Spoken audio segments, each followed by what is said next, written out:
Dr. Christine Cassel has been a trailblazer, a pioneering geriatrician who has authored or co-authored at least 14 books and over 200 articles on topics from approaching death to retail clinics.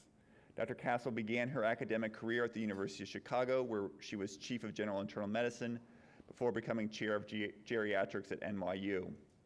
She then was the first woman to serve as the medical school dean at Oregon Health and Science University, the first woman to chair the American Board of Internal Medicine, and the first woman to be president of the American College of Physicians.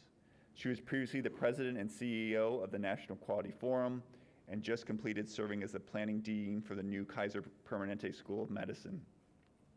She previously was a member of President Obama's Council of Advisors on Science and Technology, is routinely identified as one of the most influential people in healthcare, and is now the presidential chair and visiting professor at UC San Francisco.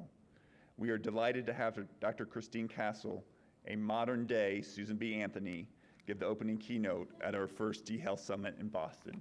Dr. Cassel.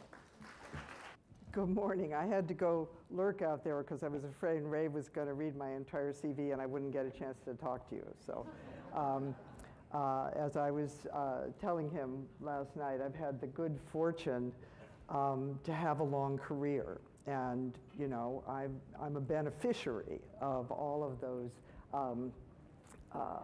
results that we have seen with the aging of society. And I want to talk with you this morning, following up on these inspiring talks from Ray and Shelley and the Commissioner, about the new normal and what that means, particularly to the innovation community. So if I could have the next slide, please. This is up here not because all of you don't know this. All of you say, oh yes, I've seen that graph a million times. And indeed you have. But what I want to do is just have it up here and have you be thinking with me about what does this really mean? And all of the many dimensions that this reality embodies.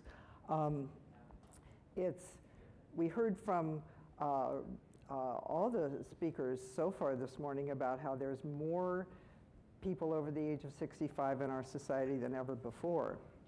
But that's not the thing I want you to be thinking about. I want you to be thinking about, if we are here in 2018, look what lies ahead. A society in which very soon, within the next 5 or 10 years, those numbers are going to double, and for the very elderly, triple. And the implications of that for our society, for our healthcare system, and for the demands on families and technology are huge. So it's kind of like a Rorschach test, if those of you who know what that is, or you know, the blind man and the elephant, or whatever your favorite metaphor is for people looking at the same thing and seeing different things in it. So, for example, policymakers. I have lived and worked in Washington, and as you heard, I was an advisor to President Obama, remember him? And my role was a science advisor to the president, a very important role, and something we need to remember, that science has an important role in the world of policymaking. Well, policymakers look at this chart and they see looming disaster. They say, oh my God, the world is coming to an end. We have to get rid of entitlements. Shelley, we have to get rid of Medicare, get rid of Medicaid because, quote, we can't afford it. What they don't realize is that human beings in our society, or any society, don't exist in generations, in these horizontal entities called generations. They actually exist in vertical entities that go this way across that chart that we call families, sometimes communities. When Medicare was founded in 1966, AARP barely existed. It was not older people who advocated for Medicare. It was working families who were supporting their parents who had no health insurance. So that's what would happen if we were to drastically cut or not improve the way that we finance healthcare for our older generations as the numbers double and triple. The impact will be on families, and families will be the ones who suffer. So it's not a zero-sum game between older people and younger generations. So that's one of the first things I want to alert you to. Now, this political tension is going to continue to grow because it doesn't serve political rhetoric to see the world in this more holistic way. But I think the innovation economy could help this by connecting families and by helping people understand this important difference. So that's the policy perspective. The business community, many of you here and the business community writ larger, sees this as a market. Look at that extraordinary market opportunity for retirement and aging-related products, but also for consumer products overall, and especially for the $3 trillion and growing healthcare market. This, too, is an opportunity for business, as there's going to be a demand for medical care and technical care at every level, technical interventions. Payment reforms that are now being attempted, although I must say not in any very dramatic or sweeping way, but in a quiet way that I think you're continuing to see with innovation throughout the private sector, are really driving more to value. But that's coming up against a great tension with the innovation within the public sector and at the state level that's trying to pay for all of these things that are new and wonderful and often not priced well. I mean, Shelley mentioned the drug pricing issue. So we're going to see real pressure, I think, on pricing, and we're going to need innovation from the business community about how can you be a successful business in a new revenue model that may not be able to work on setting huge prices, but does have to be efficient and innovative about how it does its business, as well as be appealing and have huge value.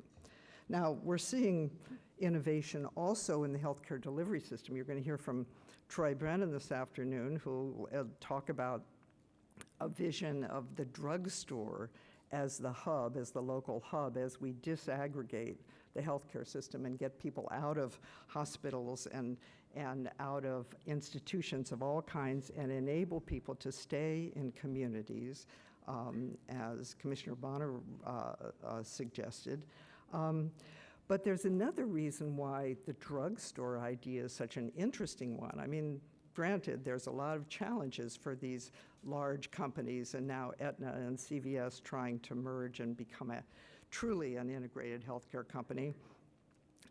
But if you give them the benefit of the doubt that they will be able to overcome the institutional culture and the organizational challenges, putting the pharmacist at the heart of the healthcare system for an aging population actually has a lot to recommend it.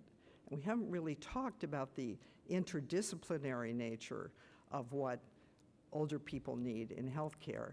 And we often talk about healthcare teams, et cetera. But pharmacists are, to my mind, the most underused of the healthcare profession, really.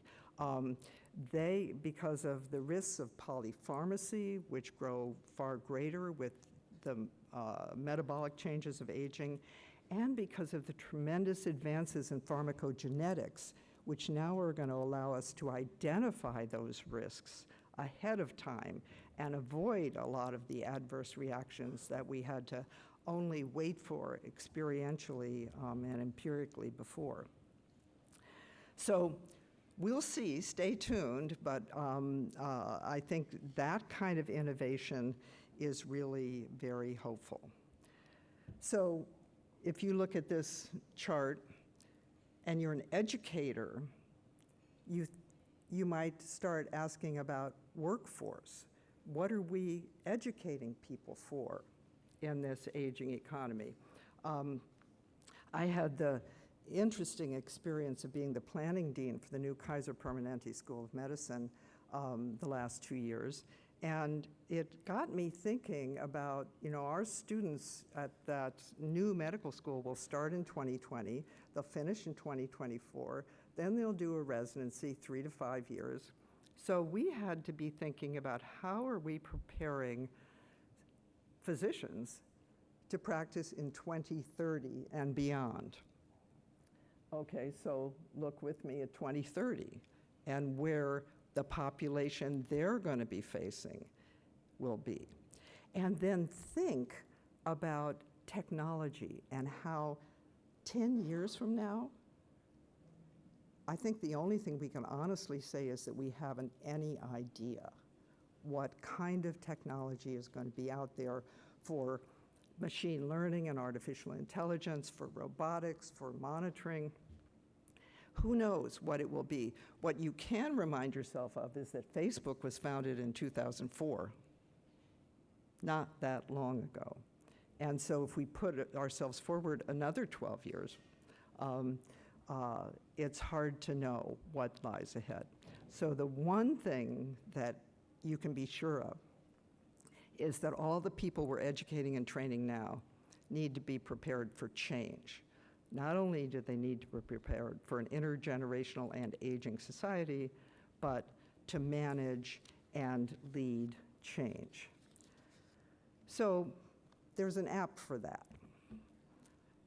I have the interesting experience now of being in the Bay Area, in Silicon Valley, and it's not the only place where innovation is happening. Boston certainly is a big hub for that too, but I'm surrounded by people whose mindset is, if there's a problem, we can solve it. If there's a problem, there's an app for that, or there's a technical solution for that. Now, they're trying and they're learning. They really believe that all social and human problems are potentially solvable. It's a tremendously optimistic worldview that really is a wonderful challenge to this sort of negative and burden view of the aging society as a huge social problem that we can't get out of, certainly from the perspective of Washington these days. So innovation will be a good thing, but all of this thinking about things like machine learning and artificial intelligence, robotics, monitoring, electronic devices, internet-mediated communications, really can offer solutions to loneliness, to mobility, to hearing impairment, visual impairment, to access to care, and to new ways that families are configured. But we also need to remember that the thing that isn't solved by technology is human values. And the way in which many of the new solutions really do challenge our traditional notions of privacy, dignity, and respect. So I think layered into that, I'm hearing a lot from my colleagues. I find that having a background in both geriatrics and ethics, my phone is ringing off the hook in San Francisco because entrepreneurs who have the technological smarts to get things started are recognizing they actually need to talk to somebody with experience. So it's really a wonderful combination. And I see Bruce Leff sitting here. He's having, I'm sure, that same experience, many of us who entered this field. When I started in geriatrics, very few people were doing it. And all of my mentors and colleagues said, well, dear, I guess that's nice that you're doing that. In those days, they did say dear. And what they really meant by that was, I'm glad I'm not doing it, and good for you, because you can take care of all those old people. So it's wonderful now to see the energy and the way in which we always predicted that when the baby boomers started to age, it would become trendy. And now that's what you're seeing. That's what's happening now. So the last thing I want to point out in this Rorschach test here is, as you look at this chart,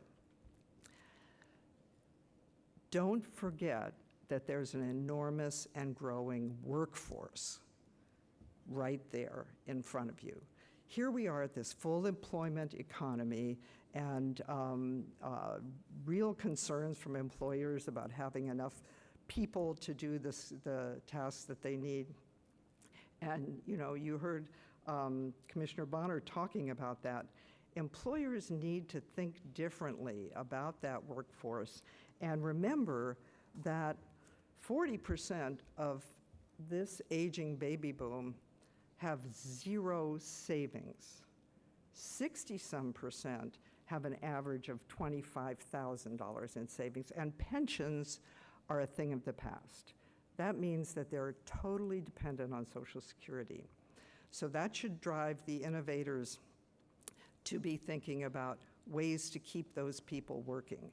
It's better for them, it's better for their health and their social engagement, it's better for society. We need people with experience and skills, and it's better for our tax base to keep them working and to keep our economic engine going. So that's going to take some innovative thinking too. How can you as entrepreneurs help develop ways that older people, perhaps with disabilities of one sort or another, or limitations of one sort or another, overcome those limitations and continue to stay working? How can a workplace be configured? How can working schedules be configured to make it possible to engage fully that whole spectrum of the potential workforce? And so last thing I want you to think with me about, and then I want to make sure there's time for questions,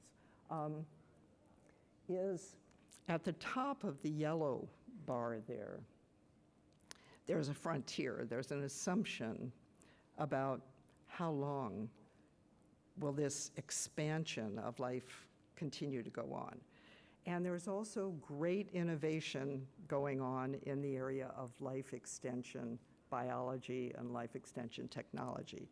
Now, this also leads to lots of interesting ethical and philosophical questions, which I'm not going to go into. And who knows how far we'll be able to push life expectancy. I just talked with the dean of a medical school yesterday who said our pediatrics and OBGYN departments are focusing on how can we have the healthiest babies who are set up for healthy aging. A really innovative way of thinking about prenatal care and early childhood. So we don't know where that's going to go, but what we do know is that human beings are mortal, and we will ultimately all die. So the last thing I want to point out is that there is an innovation challenge as we talk about facing the end of life. We can look recently this year to, I think, Barbara Bush as someone who really embodied a kind of a dignity and a kind of personal choice and meaning to her whole life at the end of her life. I think that's how all of us would like to imagine that we would say goodbye.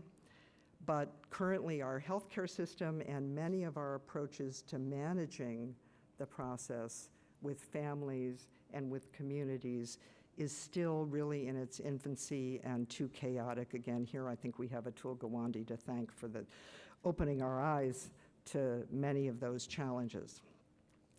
Innovation is occurring in that area as well.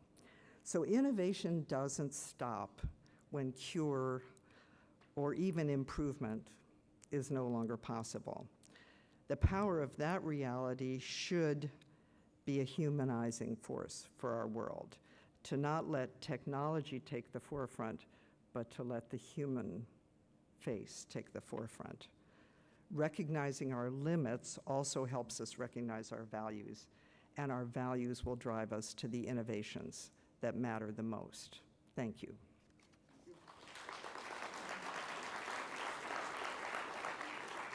And I think, even though we're running a little late, Ray, I think if people have questions or comments, I did want to hear from you and welcome your thoughts on any of this. Yes. Yeah. I was speaking to somebody in the UK this morning, and they were asking if the Silicon Valley version of aging is not wealthy aging rather than healthy aging. I'm interested in your thoughts about this growing inequality that we're seeing around the world. Very, very good point. I'm glad you mentioned that because I really didn't have time to go into detail about it. But that's why I mentioned the vast number of people in our society, and it isn't only here, who are aging without substantial resources. And, you know, the entrepreneurial market, understandably, needs to have a business model, and you have to make a business case. So you're looking for the people who are going to be able to afford, people or families, or sometimes government, who are going to pay for these wonderful new things that you're coming up with. I would like to challenge the innovators to think of ways of driving costs down, ways of making things more affordable, ways of creating systems that don't demand increased spending from older people, perhaps even make possible less spending.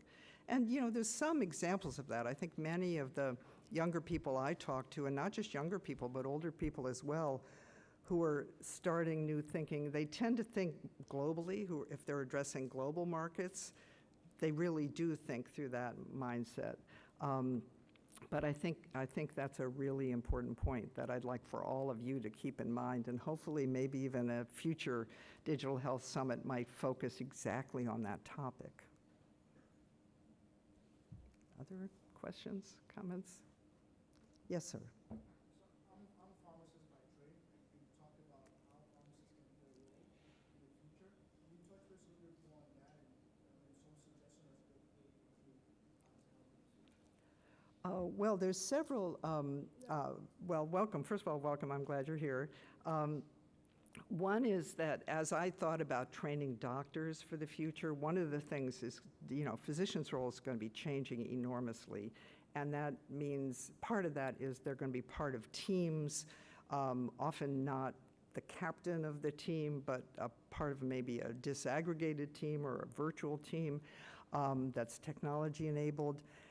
But so much of what we're able to do now with modern medicine is medication-based, but also so much of what happens in geriatrics is too much medication. I mean, when I was at Mount Sinai, we used to sort of think we could arbitrarily just cut everybody's medicines by 50% and they'd get better. Sometimes it seemed like that's what happened. So we have to be very, very thoughtful, both about the cost of medication and about the risk of that's involved in it. And the pharmacists are the people who know that the best. And then you add to that pharmacogenetic information and the increasing ability to have access to that information. I think we're going to see a growing role. How exactly that'll play out, I don't know. I mean, I'm sure you'll hear from Dr. Brennan, his version of it. But I think that in many different settings, there'll just be a huge need for it. Okay, I think, Ray, we should probably move on. Thank you very much, everyone.